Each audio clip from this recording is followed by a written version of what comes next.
My name is Vanessa. I'm 67 years old, and I never thought I'd say this out loud. One quiet morning, I discovered $12,700 charged to my credit card for my sister's luxury vacation, one I never approved. She and her husband were living in my house at the time. That moment changed everything. Tell me where you're watching from in the comments, and subscribe for more real stories about family betrayal, quiet revenge, and emotional courage. I was standing in my kitchen when it happened. Nothing dramatic about the setting at all. Just a Tuesday morning, soft light coming through the blinds, my coffee cooling faster than usual.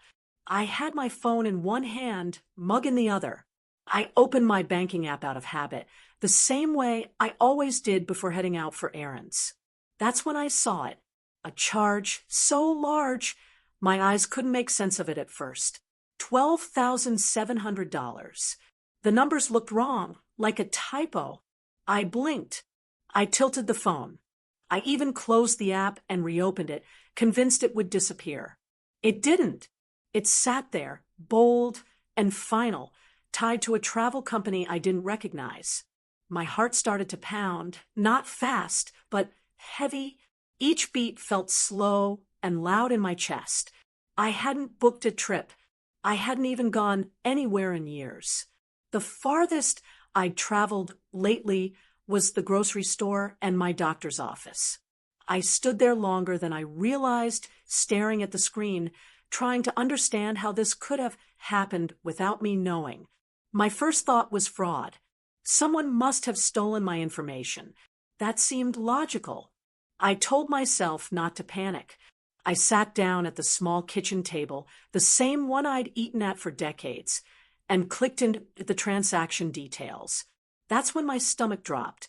The booking name was Melissa Carter, my sister. I felt something cold move through me, starting at my chest and spreading outward. My hands began to shake, just a little, but enough that I had to set the phone down. Melissa's name stared back at me like it had always belonged there, as if she had every right.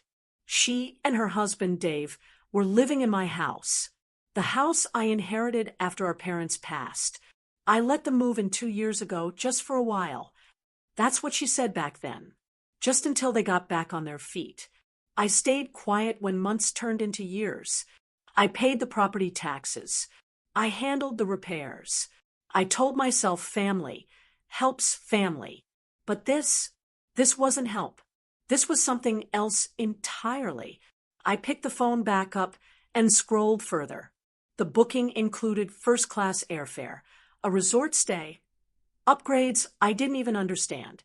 Words like exclusive and premium package filled the screen. None of it matched the life I lived. None of it matched the sister I thought I knew. I called the bank right away. My voice sounded calm, even to me, but inside I was unraveling. The woman on the line asked me to confirm the charge. I asked her when it was made. She told me the exact date and time. I remember that afternoon clearly. I had been at home, folding laundry, while Melissa sat in the living room on her laptop, smiling at something she didn't share. The representative asked if anyone else had access to my card. I hesitated. That pause felt heavier than it should have. I remembered Melissa asking weeks earlier if she could use my card just to hold a reservation. She promised she wouldn't actually charge anything. I believed her. I always believed her. I told the bank, yes, my sister had access. They explained the dispute process, but their words blurred together. All I could focus on was the realization settling in slowly, painfully clear. This wasn't a mistake. This wasn't an accident. This was planned. I hung up and sat there in silence. The refrigerator hummed. A car passed outside. Life kept moving while mine stalled. I thought about all the small moments I brushed aside over the years. Melissa borrowing money and paying it back late. Melissa laughing when I asked about rent. Melissa reminding me how hard her life had been compared to mine. I told myself I was being generous. Now I wondered if I was being careless. I drove to the house later that morning. I didn't call ahead. I needed to see her face. The house looked the same as always, neat on the outside, curtains drawn. Dave's truck parked crooked in the driveway. I sat in my car for a moment before going in, my hand resting on the steering wheel, gathering the courage I didn't know I'd need. When I opened the door, I heard laughter. A light, easy sound. Melissa was at the kitchen counter, scrolling through her phone. Dave sat at the table, drinking coffee from one of my mugs. They looked comfortable. Too comfortable. Melissa looked up and smiled. "Hey, you're early." I didn't return the smile. I asked her, quietly, if she used my card. She blinked once. Just once. Then she sighed, like I had asked something inconvenient. "Vanessa, I was going to tell you." That sentence hit harder than yelling ever could. She admitted it without shame. Said the deal was too good to pass up. Said she needed a break. Said she assumed I'd understand. Dave stayed quiet, eyes fixed on the table, like this wasn't his concern. I asked her if she realized how much money it was. She waved her hand. "You're always careful with money. You'll be fine." That's when something inside me shifted. Not anger. Not yet. It was clarity. A sharp, painful clarity that showed me exactly where I stood in her life. I walked out without saying anything else. I sat in my car again, this time with tears streaming down my face. Not loud sobs, just quiet, steady tears. I wasn't crying over the money. I was crying because I finally understood that the house, my kindness, my silence, they had all been taken for granted. That morning ended with me back at my kitchen table, staring at the same phone screen, knowing nothing would ever feel the same again. The charge was real. The betrayal was real. And the life I thought I was protecting was already slipping away. And that was only once the truth settled in my chest. It didn't rush me. It stayed. Heavy. Quiet. I realized something important in that moment. Shock fades, but understanding takes time. I wasn't ready to scream or confront anyone again.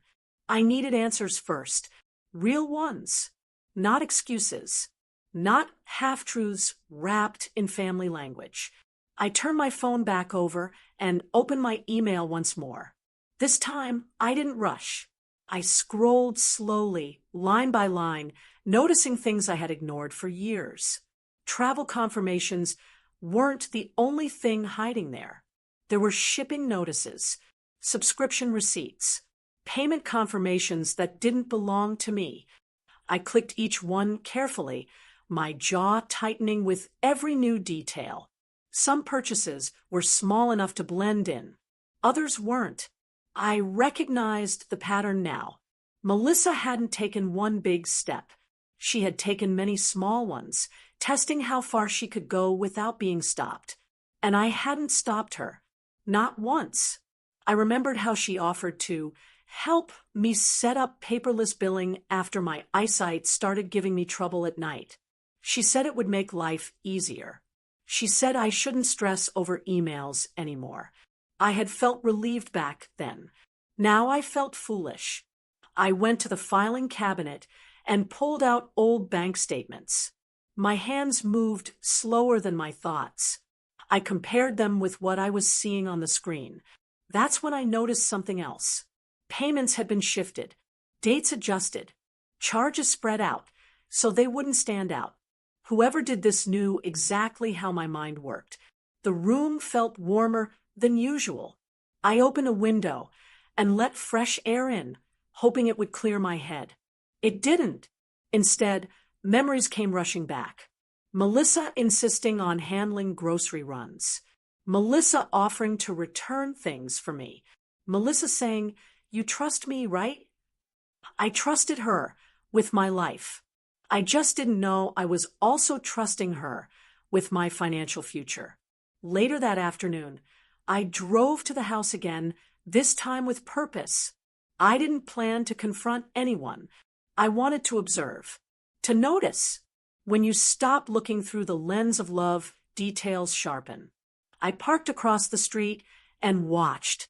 Dave came out first, loading luggage into the trunk of their car. New luggage. Clean. Expensive looking. Melissa followed, laughing, phone pressed to her ear. She didn't look worried. She didn't look guilty. She looked free. That image stayed with me longer than I wanted it to. I left before they saw me. On the drive home, I stopped at a red light and realized my hands were gripping the steering wheel too tightly. I forced myself to loosen my grip. Control wasn't something I could reclaim all at once. It would come back piece by piece. That evening, I called my credit card company again, this time asking detailed questions. What else could she see? What patterns stood out? The representative hesitated, careful with her words, but she confirmed something I already suspected. The spending behavior suggested familiarity, comfort, not panic or impulse. This was someone who assumed continued access. That sentence echoed in my mind long after the call ended. I slept poorly that night, not because of fear, but because my brain wouldn't stop connecting dots. Moments I once saw as kindness now looked like rehearsals. Small favors that trained me to say yes. Delays that taught me to wait. Apologies that came just often enough to keep me quiet. In the morning, I decided to speak with someone who knew Melissa but wasn't family. I met Carol again, this time under the pretense of returning a dish. We sat on her porch, the air thick with summer heat. She mentioned how Melissa often talked about finally living comfortably. Said she joked about not having to worry anymore. Carol didn't mean harm. She didn't know what she was confirming for me. I smiled politely, thanked her, and walked home with my stomach in knots. Back inside, I sat at my desk and opened my old laptop. I hadn't used it much since Melissa convinced me hers was faster. I checked saved passwords, email accounts, browser history, and there it was. Travel searches, luxury resorts, payment pages partially filled in. Not hidden, just forgotten. I felt a wave of something close to grief. Not for the money, for the version of my sister I thought existed. I called Melissa again that afternoon. This time, I didn't accuse. I asked questions. Calm ones. I asked when she planned to tell me. She said she was waiting for the right time. I asked why she didn't ask permission. She said she didn't think I'd say no. That answer landed harder than any argument could have. I asked about the smaller charges. She grew defensive, said I was digging too deep, said I was keeping score. I told her quietly that I was keeping track. There's a difference. She didn't like that. When the call ended, I felt oddly clear. Painful clarity, yes, but clarity nonetheless. I spent the rest of the day organizing documents, printing statements, highlighting charges, labeling folders. It wasn't dramatic. It was methodical. Each piece of paper felt like reclaiming a small part of myself. At one point, I stopped and looked around the room. This was my home, my space, my life, and I had allowed it to become a resource for someone else's comfort while I stayed quiet to keep peace. That night, I cooked dinner for myself and ate at the table alone. I didn't turn on the TV. I wanted to hear my own thoughts. They weren't kind, but they were honest. I thought about our childhood, about how I always stepped in when Melissa needed help, about how that role never ended. I wondered when support turned into sacrifice, and why no one noticed except me. Before bed, I found an old photo album. One picture caught my eye. Melissa and me smiling on the front steps of that same house years ago, back when it symbolized safety, back when trust felt simple.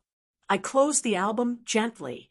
By the time I turned off the light, I knew something had changed inside me. Not anger. Not yet. Awareness. The kind that doesn't go away. The kind that forces you to stop pretending. The betrayals weren't loud. They weren't dramatic. They were quiet, layered, and intentional. And now that I saw them clearly, I understood one thing with absolute certainty. This wasn't just something that happened to me. This was something I had allowed for too long.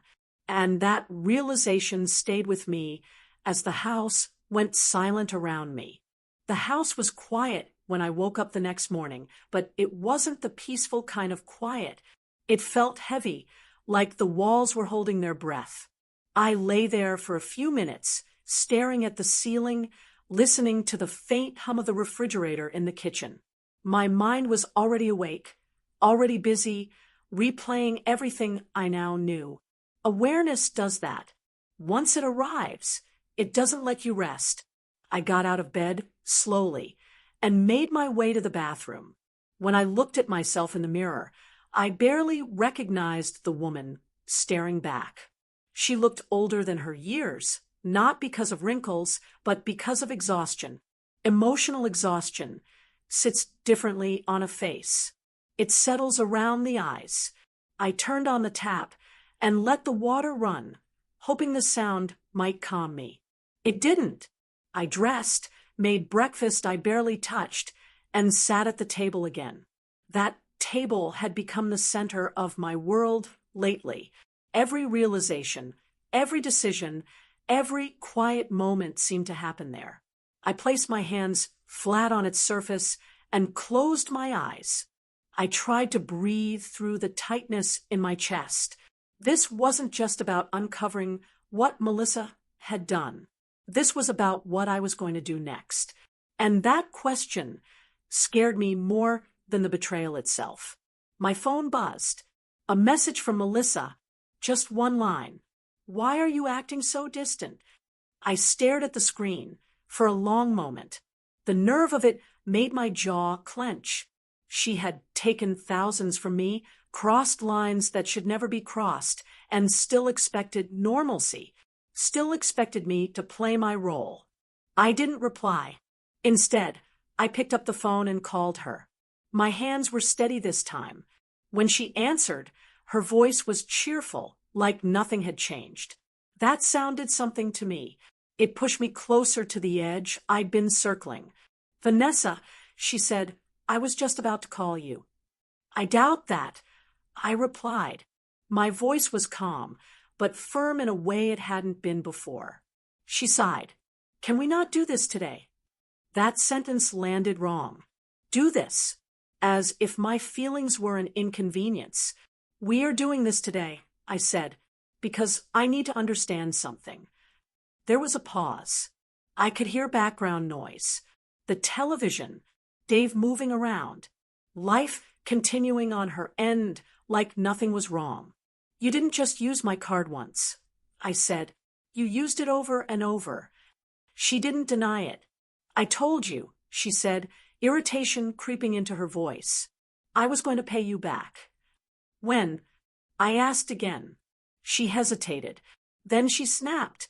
"Why are you acting like this is some huge betrayal? We're family." That word, family. She used it like a shield, like it excused everything. "Family doesn't do this," I said quietly. "Family asks. Family respects boundaries." She laughed, actually laughed. Not loudly, but enough that I heard it clearly. "You're being dramatic," she said. "You always have been." Something inside me cracked then.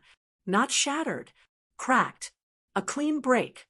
The last piece of patience I had been holding onto finally gave way. "Melissa," I said, my voice shaking now despite my effort, "you took advantage of me." She scoffed. "Oh, please. You live alone in a big house. You have savings. You're fine." That was it. That was the moment. The sentence that pushed me past the point of quiet endurance. "I am not fine," I said. And you don't get to decide that for me. She went silent, not the thoughtful kind, the stubborn kind, the kind she used when she didn't want to hear the truth. I need you to listen to me, I continued. You crossed a line, several lines, and I won't pretend otherwise anymore. She muttered something under her breath. Then she said, I can't deal with this right now, and hung up. The call ended, but my hands were shaking. I set the phone down carefully, like it might explode. I sat there for a long time afterward, staring at nothing. My heart was pounding, not from fear, but from the effort it took to finally stand up for myself. I realized then that I had spent most of my life avoiding conflict, especially with Melissa. I told myself it was kindness, maturity, peacekeeping. But in that moment, I saw it for what it really was. Avoidance. The breaking point isn't always loud. Sometimes it's quiet and steady, like a door closing gently but firmly. That's what this felt like. I got up and walked through the house, touching familiar things. The armchair by the window, the bookshelf my father built, the framed photos on the wall. This place held my history. And yet, the house Melissa lived in, the one I owned, had become a symbol of everything I was losing control over. I sat down at my desk and opened my laptop. I didn't know exactly what I was looking for, but I knew I couldn't stay frozen anymore. I started researching my options. Legal ones, practical ones, ways to protect myself. The words felt heavy on the screen. Ownership, liability, responsibility. Everything pointed back to one undeniable fact. The house was mine, not emotionally, legally, and I had the right to decide what happened to it. That thought scared me. Power often does, especially when you're not used to having it. My phone buzzed again. A text this time. You're overreacting. Let's talk when you calm down. I let out a slow breath. That message said more than she probably realized. It told me she still believed I'd back down, that I'd apologize, that I'd make this easier for her. I didn't respond.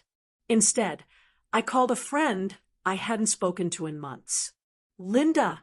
She listened without interrupting as I explained everything. When I finished, she didn't rush to give advice. She just said, Vanessa, you've done enough. Those words settled deep in my chest. The rest of the day passed in a strange blur. I went through the motions. Ate, cleaned, took a short walk around the block. But my mind was working constantly, sorting through emotions that had been buried for years. Anger, yes, but also grief. Grief for the sister I thought I had. Grief for the trust one gave so freely. That evening, I drove past the house again. This time, I stopped. I stood across the street and looked at it properly. The windows, the porch, the place where my parents once sat together in the evenings. I felt tears sting my eyes, but I didn't let them fall. Not yet. Melissa's car was in the driveway. Music played faintly through an open window. Laughter again. Always laughter. I realized something standing there. She felt entitled to that space because I had never made her feel otherwise. I had blurred the lines for too long, and now those lines needed to be redrawn. When I got back home, I sat down at the table one last time that night. I didn't feel calm. I felt determined. There's a difference. Calm comes after decisions. Determination comes before. I picked up a pen and wrote a single sentence on a piece of paper. This ends here. I didn't know exactly how yet. I didn't know what the fallout would look like. I just knew I couldn't keep living like this, carrying someone else's choices, cleaning up someone else's mess. The breaking point wasn't about anger exploding. It was about silence finally speaking up, about realizing that protecting myself didn't make me cruel. It made me honest. As I turned off the lights and headed to bed, My heart was still heavy, but it was no longer confused. I had reached the edge, and instead of falling, I had finally decided to stand. The morning sunlight fell across my living room, but it didn't feel warm. It felt purposeful, like it was lighting the stage for the decisions I had made the night before. I sat at the kitchen table, hands folded over the folder of statements and notes I had spent weeks compiling. Every charge Melissa made, every transaction she tried to hide, every little favor that had been used as camouflage, it all felt like fuel. Not rage, exactly. Determination. And for the first time in years, I understood how power could feel when it belonged entirely to me. I dialed the realtor I had been quietly researching for days. My voice was calm, measured, and firm. "Good morning," I said. "I'm calling about listing a property." The agent, a cheerful woman named Susan, didn't notice my tension immediately. She asked routine questions: size, location, number of bedrooms. I answered plainly, but I noticed the relief in my own chest as I did. This was the first step, real and deliberate. Every detail I shared with Susan felt like reclaiming control over something I had been giving away, bit by bit, for far too long. After hanging up, I walked through the house. The floors creaked beneath my slippers, each sound a reminder that this space had been my refuge, and now, in some ways, my instrument of justice. I touched the railing of the staircase and felt a shiver. Every corner held memories, some warm, some bitter. The living room sofa, where we had celebrated birthdays, the kitchen counter where Melissa and I had once baked cookies, the windowsills dusted with years of neglect she never bothered to clean. They all carried her mark, but soon they would no longer. I made a plan. I wasn't in a rush. I didn't need theatrics. I just needed certainty. My first step was to ensure Melissa couldn't manipulate me with excuses or guilt. I drafted a letter, careful with words, short and clear. "Melissa, the house you live in is my property. I am listing it for sale. You will need to vacate once a buyer is confirmed. I have given this decision careful thought, and it is final." I didn't send it yet. I wanted her reaction to unfold naturally. I wanted the moment of realization to land without any interference from me. I wanted her to feel the weight of what she had assumed would always be hers. Days passed. Melissa noticed activity around the house. Susan had begun scheduling walkthroughs discreetly. I watched from a distance as her composure began to crack. She asked questions of neighbors under her breath, made veiled comments about things happening too fast, and even tried, subtly, to guilt me during casual conversations. One afternoon, I caught her standing at the kitchen window, staring at the mailbox. I knew she was reading the notice Susan had slipped inside. Her face paled slightly when she realized it wasn't just a flyer for a sale. It was the beginning of the end of the comfort she had taken for granted. When she confronted me that evening, I was sitting in the living room, drinking tea. The air was thick, but I didn't flinch. Her eyes darted around the room, searching for an angle. "Vanessa," she said carefully, "I don't understand. Why would you do this?" I looked up slowly. Why would I let someone take advantage of me for years and think nothing of it? She shifted her weight, attempting calm. "It's not like I stole from you. You gave me access. You let us stay here. You gave me access?" I interrupted, my voice calm but sharp. "You used my generosity as a ladder. You crossed every boundary I set, and you still expect me to smile?" Melissa's mouth opened, but no words came. That pause was heavy, the kind of pause that contains every missed apology and every excuse left unsaid. "I am not punishing you for being my sister," I continued. "I am enforcing boundaries I should have enforced years ago. This house isn't just a roof. It's my responsibility, and you've treated it like a playground. She recoiled slightly, like my words physically struck her. The usually confident, manipulative energy she carried melted into something unfamiliar. I watched it happen, and for a moment, I felt a strange, bittersweet satisfaction. Not cruelty, justice, maybe, and relief. The days that followed were tense, but methodical. Susan began scheduling formal viewings. I coordinated them carefully, ensuring Melissa was informed without panic. Each interaction was delicate. She tried to negotiate, to delay, to argue about timing. Every attempt crumbled against the firm walls I had built around my decision. One morning, I returned home from errands to find Melissa sitting at the kitchen counter, notebook in hand, scribbling frantically. Dave sat beside her, looking frustrated. The tension between them was palpable. It was like watching a slow-motion scene, where everything you've known tilts on its axis. Melissa looked up when she noticed me. "Vanessa, we need more time," she said. "I've given plenty of time," I said. "Every day you've had here has been a gift. But gifts have limits. This isn't negotiable." Her face crumpled slightly. For a fleeting moment, I saw the sister I remembered, nervous, unsure, and afraid. Then, just as quickly, she masked it with defiance again. "You're making a huge mistake," she said. "You don't know what you're doing."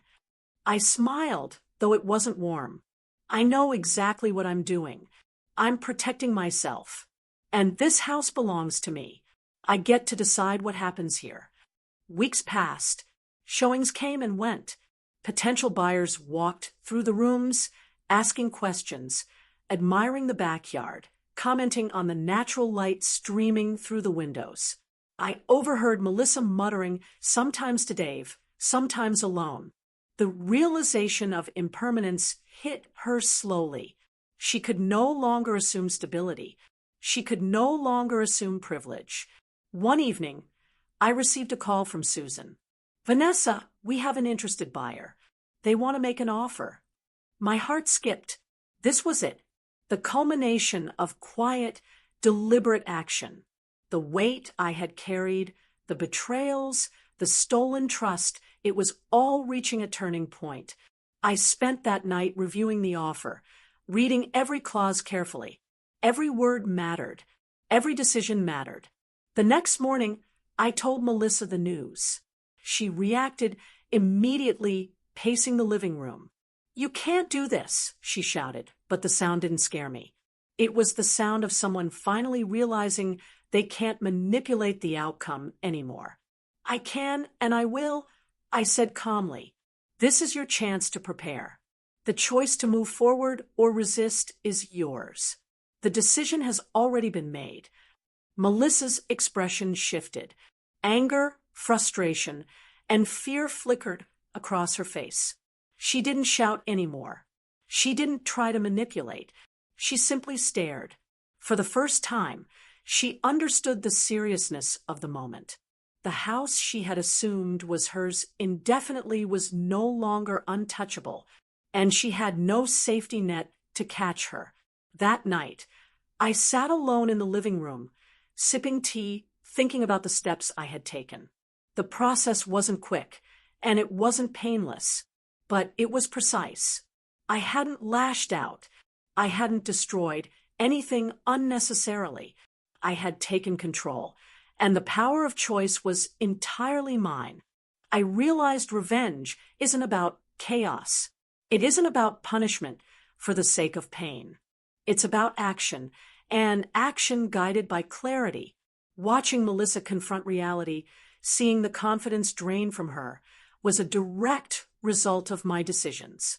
It was justice served quietly, methodically, and without haste. Over the following days, small incidents tested both of us. Melissa left dishes in the sink that weren't hers. She tried to invite friends over without permission. She even attempted to guilt me again, saying I was tearing the family apart. But each attempt met the same calm, firm boundary I had drawn. I didn't yell. I didn't panic. I didn't waver. The breaking point had been reached weeks ago. What followed was execution. Deliberate, slow, controlled. The law, the papers, the house, all of it fell into place like clockwork. When the official buyer arrived to tour the property, Melissa's face registered shock, disbelief, and then resignation. She had counted on time and manipulation to protect her comfort, but she had miscalculated. And in that moment, I understood that control isn't something you give. It's something you take and defend. Sitting at the kitchen table that night, I finally allowed myself a small smile. Not from cruelty, not from triumph in the traditional sense. From relief, from clarity, from the knowledge that my life, my house, my decisions were mine again. Melissa's reactions were all hers. I had no part in them anymore, except for what my actions had set in motion. And that, above all else, was powerful. The day the final paperwork was signed, a quiet stillness settled over the house. The energy that had been tense, heavy, and restless for months seemed to lift just slightly, leaving an emptiness that was neither good nor bad. It was simply space. Space to breathe. Space to think.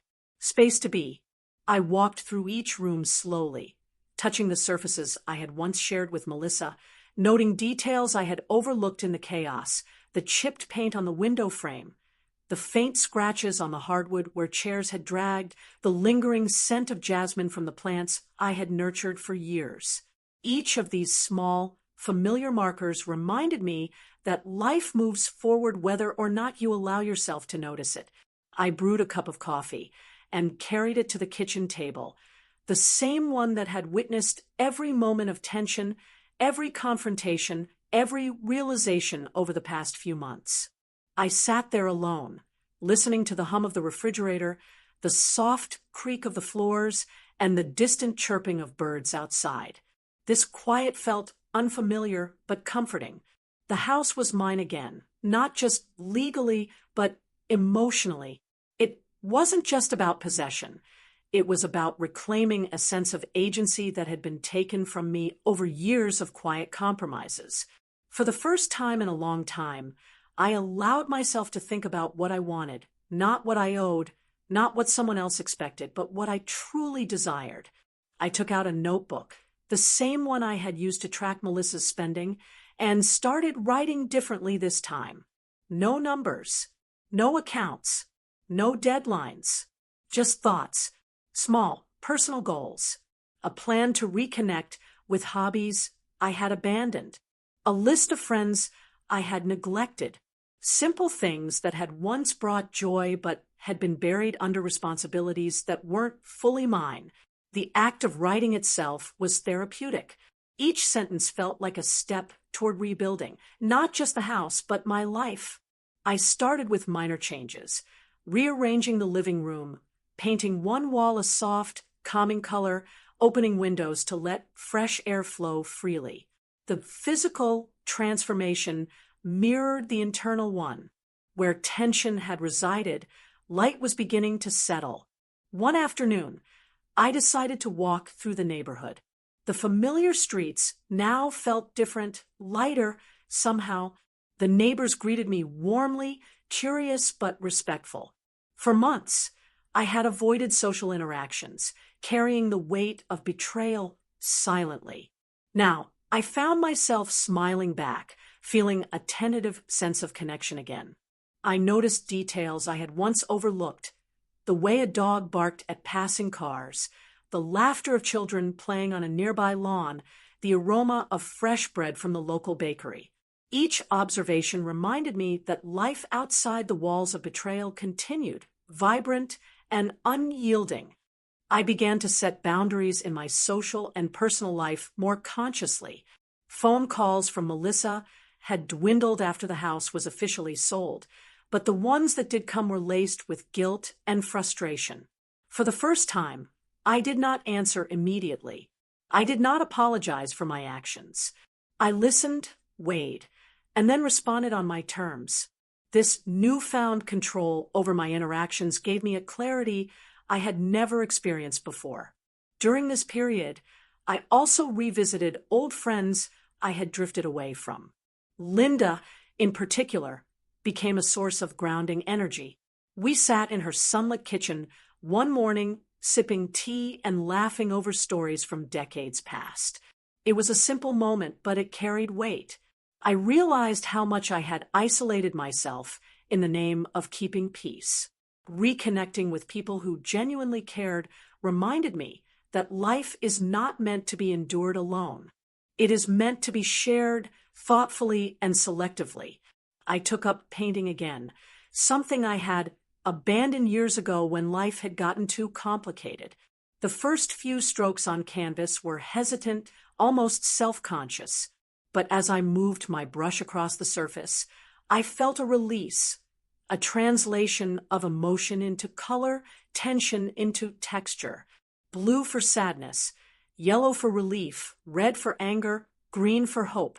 Each piece became a reflection of the emotional journey I had endured. It was cathartic, and more than that, it was affirming.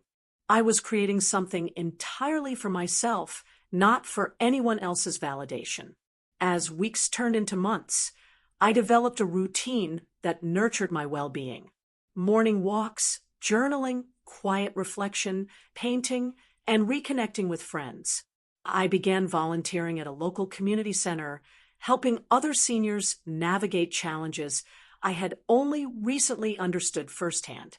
Giving my time without expectation of return reminded me that generosity could be restorative rather than draining.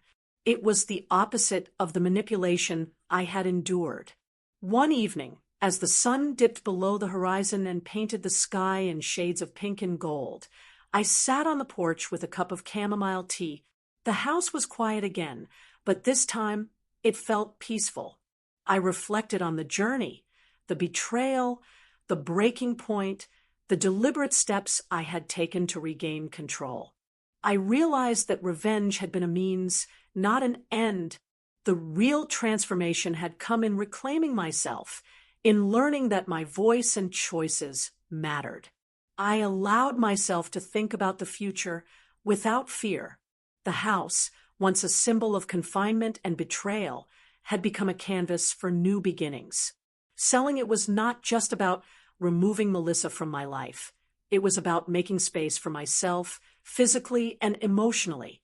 I considered downsizing, perhaps moving closer to my friends, or even traveling on my terms at my pace.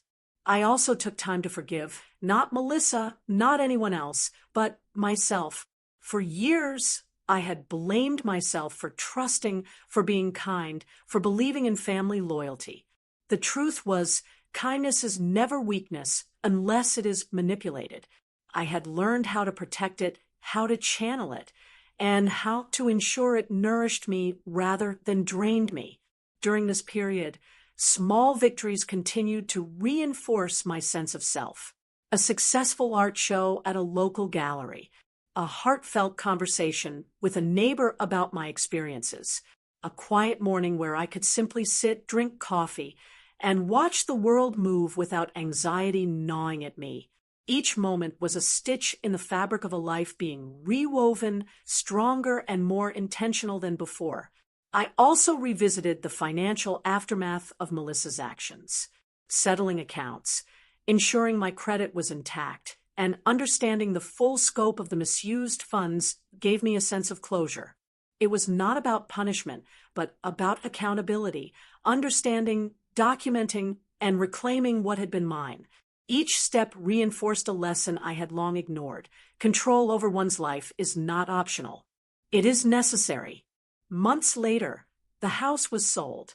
I stood outside as the new owners approached, keys in hand, ready to begin their own chapter. A mixture of nostalgia and relief washed over me. Memories of Melissa lingered, but they no longer held power. The space that had once felt like a battlefield had been released, returning to the world to be filled with new stories, while I carried my story forward, intact and whole. With the house behind me, and my life increasingly my own, I began to understand the depth of self-discovery I had achieved.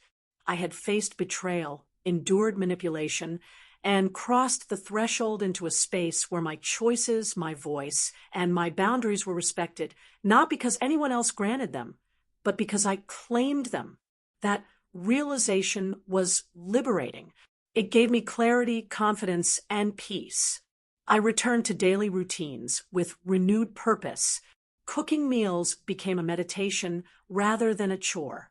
Gardening was no longer an obligation, but a connection to life's slow rhythms. Even cleaning, the mundane tasks I had once felt burdened by, was a form of reclaiming the space around me. Each action reminded me that life is built moment by moment, and integrity is maintained in both small and large choices. One afternoon, I received a letter from a local community center. They invited me to speak at an event for women navigating familial challenges. I accepted, standing in front of an audience, sharing my story not as a cautionary tale, but as an example of resilience, was empowering. I realized that my journey could inspire others. The betrayal that had once threatened to break me had now equipped me to guide, console, and encourage. By the end of the year, I had established a rhythm that was completely my own. The house was gone, but the life I had built within myself remained. I felt lighter, more present, and more capable than I had in decades. Melissa had taught me, indirectly, a lesson in self-preservation, boundaries, and the quiet strength required to protect one's life from erosion. And in that clarity, I discovered something more profound than revenge or reclaiming property.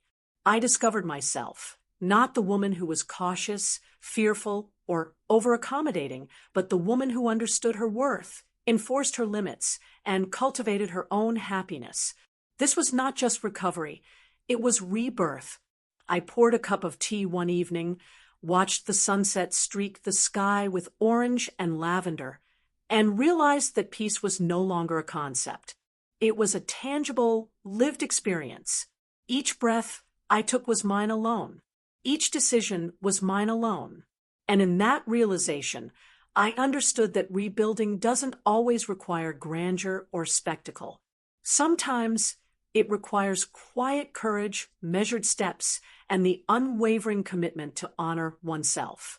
I smiled, finally, fully. The house was gone. Melissa was no longer a shadow over my life, and I had stepped into the version of myself I had always deserved. The journey had been painful, deliberate, and illuminating, but it was worth every moment. For the first time in decades, I felt truly free. As I sat on the porch that evening, the sky painted in shades of deep amber and soft violet, I finally allowed myself to feel the full spectrum of everything that had happened. Betrayal had carved its marks deep into my heart, yet it had also forced me to see myself with unflinching clarity. I thought about the months of sleepless nights, the tense confrontations, the quiet strategies, and the deliberate steps I had taken to reclaim what was mine. Each moment of hurt had been a lesson in resilience, each pang of anger, a reminder that my voice mattered. I realized that my anger was never about revenge for its own sake. It had been about reclaiming my dignity, my choices, and my life. And in that process, I had discovered a strength I had never truly acknowledged in myself. For years, I had allowed kindness and familial loyalty to become a liability, convincing myself that my tolerance, my patience, and my generosity were virtues even when they were being manipulated. But now I understood the balance between empathy and self-preservation. I had learned that love doesn't mean sacrificing your own well-being, and that setting boundaries is not betrayal, it is protection. Looking out across the empty street, I saw neighbors laughing, dogs playing, and children riding bikes, and I felt a quiet connection to life that I had almost forgotten. The freedom I now possessed wasn't loud or dramatic. It wasn't about showing anyone else what I could do or proving a point. It was quiet, steady, and entirely mine. Every decision, from reclaiming the house to reconnecting with friends, to rebuilding my daily routines, had been a step toward this sense of peace. I realized that my journey wasn't just about one person's betrayal or one chapter of loss. It was about the cumulative weight of experiences that had shaped me and the conscious choices I was making to shape my future. I had learned to trust myself, to honor my intuition, and to act deliberately rather than react emotionally. In that stillness, I made a silent promise to myself. I would carry this strength forward, but I would also carry compassion for myself, for others, and even for the sister who had taught me these lessons through her own choices. Life, I realized, is rarely neat or simple, but it is always ours to navigate, to rebuild, and to own. The house may have been sold, but the life I was building within myself was permanent. I felt a profound sense of liberation as the last rays of sun faded into night. No longer defined by betrayal, no longer confined by expectations or misplaced loyalty, I had stepped fully into the person I was always meant to become, a woman who knew her worth, honored her boundaries, and embraced the quiet power of reclaiming her own life. And in that moment, I understood that the true victory had never been about money, property, or revenge. It had always been about discovering the depth, courage, and resilience that had been within me all along.